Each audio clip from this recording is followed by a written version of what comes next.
So with Swansea now firmly in the rearview mirror, all attention looks forward, and that's towards Burnley, back in the Premier League. Welcome to Burnley versus Forest.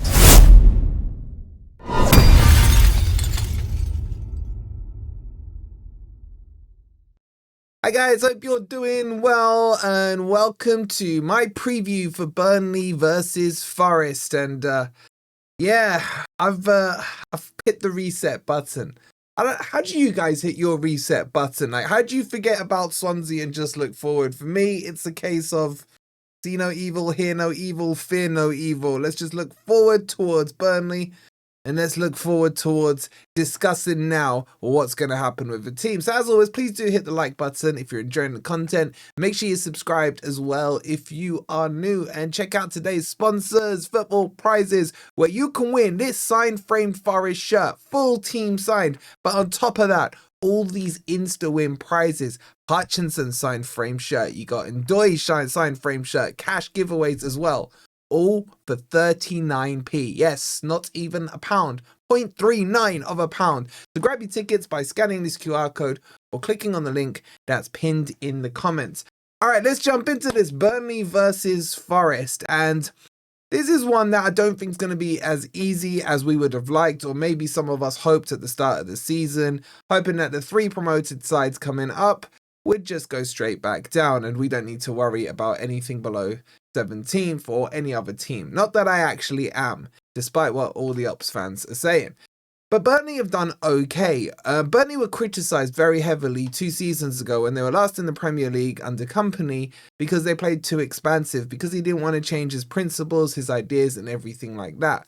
And now they're getting criticised for the complete opposite. It's always just this media narrative that whatever you're doing, the opposite is the thing you should be doing. And if you do the opposite, then you're wrong for doing it. So you can never win. So I don't begrudge them playing low block football. They were unlucky against Liverpool not to hold on for a point. Hannibal with a penalty given away. That cost them a point and gained Liverpool 2 extra points. And the week before that, literally deja vu, as they gave a penalty in the last second to Manchester United and lost by 3-2. Now, although Burnley are playing quite defensively on the transition, they're not too bad and they can form a threat to Forest, especially if we're looking at implementing Angeball in this game. So Forest do need to be careful. But this is the game that I think there still can be excuses, but there can't be excuses, if that makes any sense. We're probably going to see a return back to normality at the back and normality going forward in terms of new players now. They've had their minutes, etc. And I'll get into the team sheet and everything. But Ange is under pressure. Maybe not so much from the hierarchy, but from the fan base. Just reading through your comments and having a look, and shout out to all of you, by the way, with the comments. I can't reply to everyone, but I read every single one, and I love hearing all the varied opinions, be it on Ange, be it on players, or whatever. And feel free to say what you want, obviously within reason. This is a safe space for you to do it, and don't worry about what some other idiots on YouTube say. You have your opinion, and don't let anyone tell you otherwise. But the pressure is on Ange. It always starts with the fan base, doesn't it? If there's doubts, he's coming into this under a cloud of not being wanted by, I don't know what percentage, let's call it 60, 70%, whatever it is. The only way he gets those fans on side is to win games. Wins make things better. And so far, Forest have conceded 6 goals under Ange, scored 2, nil points out of the cup. Not the start he probably dreamed of when he signed, his signature to that contract. But this is a chance to make amends. Now, why am I not that vexed at Ange? Because if I'm being honest with you, right, I had Forest 3 points higher up than we are now. I had us on 7 points because I thought we would have beaten West Ham. I expected us to lose to Arsenal, and I'm not talking about the cup here, I'm just talking on the league. So Forest need to get this win against Burnley. This isn't a must-win game, but it is a pressure-relieving win if it does happen. And that's why I think it's important. And now I think that Ange has had at least one look at most of the players, probably had like 5, 6, 7 training sessions with them, maybe less, who knows. He can now start to feel and look at which players should be starting. Let's go have a look at the team sheet. And I've set it up really based on the Arsenal team. I think there's going to be a lot of changes from here. And we're going to see changes from the Swansea game. Sel's definitely coming back in. Milenkovic back in as well. Aina obviously injured, so he won't be playing. I think Nico Williams moves to right back. Well, I'll show you what I think Ange is going to do, and then I'll show you what I would do. I think Zinchenko did enough for me against Swansea, got enough minutes that he should be starting there. I don't think we have the luxury of letting players come in, give them some time, rest and stuff at fullback because we are low on numbers. And I expect Anderson to come back in as well. I think Sangare will be moved to the bench and we will see Douglas Luiz making his full Premier League debut. He was beautiful to watch against Swansea. I know it's Swansea and everything, but we can only judge on what we've seen. The other ones that I'm pretty sure of is that Bakwa definitely holds that place on the right-hand side. The left side, I'm not too sure about. Personally, I would go with Hutchinson, but I think if you look at it logically, I don't think Ndoye was even on the bench against Swansea, therefore rested with Burnley in mind.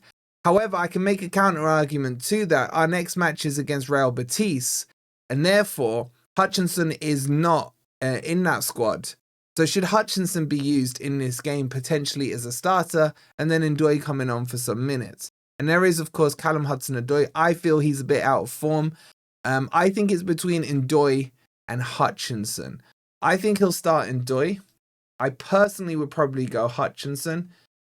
And then up front, I don't know up front. I think Igor Jesus needed those goals and we see him kick on from there. Despite what Ant thinks, he is a goal scorer. He is a number 9.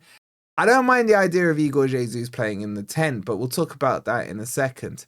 Wood for me is that player who every time I think, right, Wood is done, he then goes and scores a goal and he produces something, a little bit of magic. He'll do maybe not much for 70 minutes and then have a 5-minute burst and get himself a hat-trick.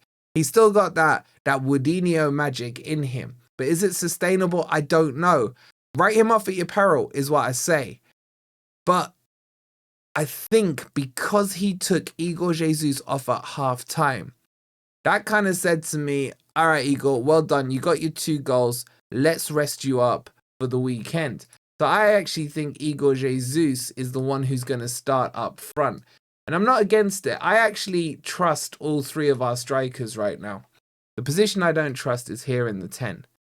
Now, Gibbs-White is completely out of form. I think what was interesting is that when Gibbs-White came on against Swansea, he didn't go into the 10, he went into the 8 and unfortunately didn't have the best of games there. Therefore, I still think Gibbs-White will start. I don't think Ange is quite ready to drop him. And I think that's the team that starts against Burnley. Like, give or take a Jesus for a Wood or an Ndoye for a Hutchinson. That is a strong team. Any way you look at it. Honestly speaking, I look at it and think the strength is there. That midfield pairing of Douglas Luiz and Anderson, I'm extremely excited to see if that can work. I personally wouldn't go with this. I would play something that Ant said. I would drop Gibbs-White and Makti. Makti didn't do enough. I still think he's going to be absolutely fine for us, by the way. But I would go almost with this 8-8 thing and bring in a Sangare potentially to pivot that, and that's just a nice rock solid midfield. But I'm not against what I think Ange will do. I just think that suits us going into a 4-3-3. However, Ange does like to play with a 10. So I think that's what we're going to end up with. What do you guys think? Is that strong enough? I honestly look at it and think Zinchenko will invert in. It will look very good. Can Williams invert in? He likes to go on the outside on the left-hand side. We'll have to see. In fact, actually, I lie. He's been inverting quite a bit from the left-hand side. Now that he's on the right-hand side, will he find it easier to cross the ball in? However, I still think he's a better left-back. It's a bit of an enigma, that one. And then I just want to see the ball given to Bakwa. Let Bakwa pick it up on the halfway line. He will dribble at players. He will change his acceleration, slow down, then speed up. Very good at that. He'll draw some free kicks. And now that we got Douglas Luiz on the pitch, potentially we have a dead ball specialist as well. That's the team I think we go with. But how does the game play out? The honest answer is I've got no idea. I feel I've seen enough of a sample size. I liked what we were creating against Swansea. And again, I can caveat it, it's Swansea. Okay, grant me that. I'm basing it on the evidence I've seen. But the patterns of play were excellent. The 2 goals we scored were excellent. Where we capitulated was at the back. And at the back, with Bolly not having a great game, for example, you're tagging in a Milenkovic for this game. It's an upgrade.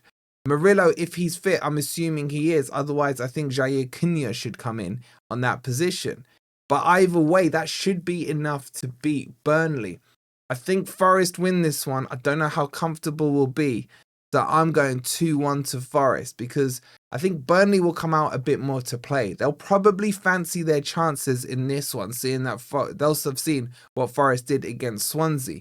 And therefore, they won't do what they did against Liverpool, and they may target this as a potential winnable match. And if they do that, that gives us some space in their half. And I think that plays in their favour. But I'm not confident. So I'm going 2-1. Get your score predictions in down below. Make sure you check out Football Prizes. Check out Grumpy Old Reds if you didn't see it from last night. And I'll leave you my predictions over on TFN on the end screen for all my other weekend predictions. Thanks so much for watching. Make sure you've hit the like and subscribed. And we'll probably see you later on for Ange's presser. Come on, you Reds.